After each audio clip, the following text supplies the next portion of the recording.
নমস্কার দর্শক বন্ধুরা, আজ আমি ছোলা আলুর সেদ্ধ রেসিপি আপনাদের সঙ্গে শেয়ার করব। খেতে কিন্তু সাধারণ একটি খাবার হলেও খেতে কিন্তু অপূর্ব হয়। রোজকার একঘেয়েমি খাবার ছেড়ে সকালের ব্রেকফাস্টে আপনারা এইরকম ছোলা আলু সেদ্ধ অবশ্যই বানাতে পারেন।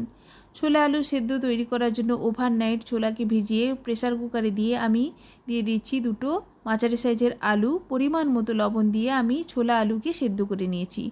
কড়াইতে 1 চামচ সর্ষের তেল দিয়ে দিচ্ছি কোচানো রসুন ও পেঁয়াজ, দিয়ে দিচ্ছি দুটো ফাটানো লঙ্কা।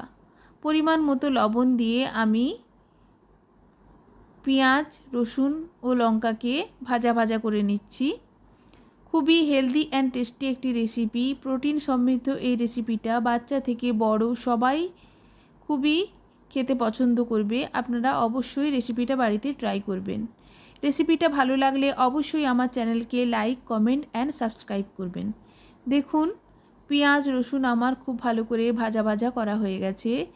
অপরদিকে আমি ছোলা আলু সেদ্ধ করে জল ঝরিয়ে নিয়ে আমি ছোলা আলুকে পেঁয়াজ রসুন ও লঙ্কার ওপর অ্যাড করছি।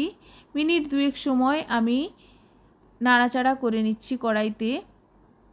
এতে করে ফ্লেভারটা খুবই ভালো হয়।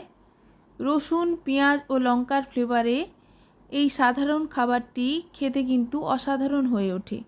আপনারা অবশ্যই বাড়িতে রেসিপিটা ট্রাই করবেন। দেখুন, আলুকে আমি একটু ভাঙা ভাঙা করে নিচ্ছি যাতে করে ছোলার মধ্যে একটা মাখো মাখো ভাব আসে। অবশ্যই রেসিপিটা আপনারা বাড়িতে ট্রাই করবেন। আমার রেসিপি রেডি। ধন্যবাদ।